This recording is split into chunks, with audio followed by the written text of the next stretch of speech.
Originally published in Weekly Shonen Jump, a long-running manga anthology, all the way back in 1984, Dragon Ball has grown from those humble roots to truly dizzying heights as one of the most legendary and landmark franchises of all time.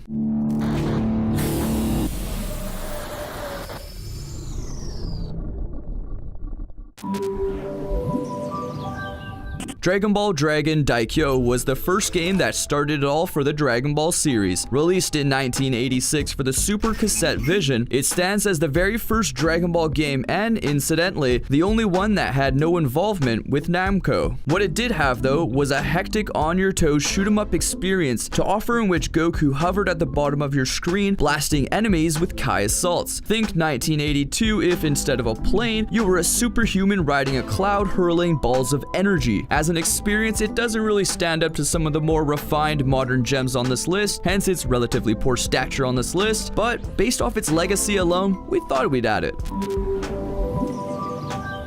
The first Dragon Ball game by developer Dimps, who would come to be very familiar with Goku and pals over the years with many more titles. Alongside kicking off the acclaimed Budokai series, Budokai was one of the first Dragon Ball games to be released in America and rapidly became a top-tier PlayStation 2 title. This was thanks to Dragon Ball fans being depraved of wanting more than just the anime to satisfy their needs. What If episodes provided a look into events if they had taken a drastically different turn for a clever bit of fan pandering, and cel-shaded cutscenes gave it a distinct, unique look. Though this item isn't particularly high on this list because in terms of gameplay, it really offers nothing comparatively special to the rest, it definitely holds a special place in the hearts of many Western Dragon Ball fans as the first in a line of many fighting games.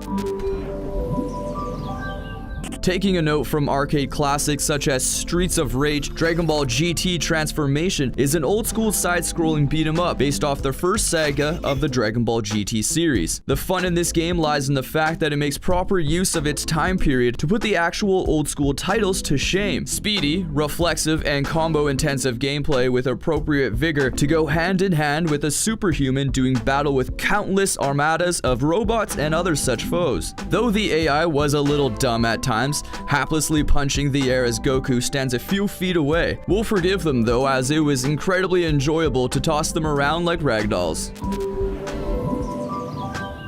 It seems unfair to split these two games up. While they both nail their fluid, flashy fighting style characteristics of the series as a whole, they also exemplify well the separate concepts they strive to attain. So why not just mention them together? Raging Blast 1 focuses on a single player experience. If you want an involved storyline that you can truly immerse yourself in for hours on end, the first of the two is your go-to. Raging Blast 2, on the other hand, trades in a more engaging campaign for a much deeper array of customization. Instead of immersing yourself in the world, it allows you to create a little piece of your own. Ultimately, we honestly couldn't decide between these two. They function more as a dynamic duo than they do standalones. They're two sides of the same chai-charged coin, and for that, we love them both. Chronicling Goku's journey from his battle with Piccolo at the 23rd World Martial Arts Tournament all the way up to his fateful duel with villainous Frieza, Super Gokaiden 2 is a Japanese exclusive turn-based RPG released in 1995. Those of you that have managed to play a copy will know exactly why it's here though, requiring in-depth knowledge of the series as nearly a price of admittance to scrape the most out of the game's storytelling. Only the most ardent fans will enjoy it to the fullest. Those fans, though, will be in for a true blue turn-based adventure that only improves on all its predecessor's strengths with an immensely fast-paced style. The thing most holding it back is the unfortunate lack of a Western release, meaning if you want to play this, you better learn Japanese or develop the patience of some questionably translated ROMs.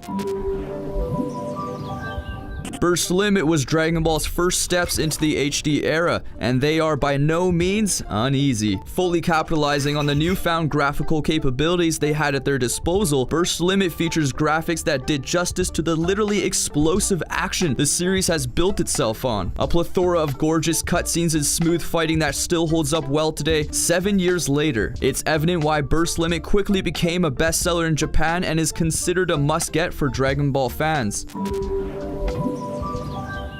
The final installment to Goku's Legacy action RPG series, Boo's Fury added a few key features that put it head and shoulders above its predecessors. Variety. Variety in the form of equipment and stats that let you choose the paths of growth you wish your characters to go down. This diversity in character creation went hand in hand with the usual true-to-series storytelling and engaging top-down combat to create a game that proved a fitting climax to the series, which is impressive considering the villain was an angry pink blob.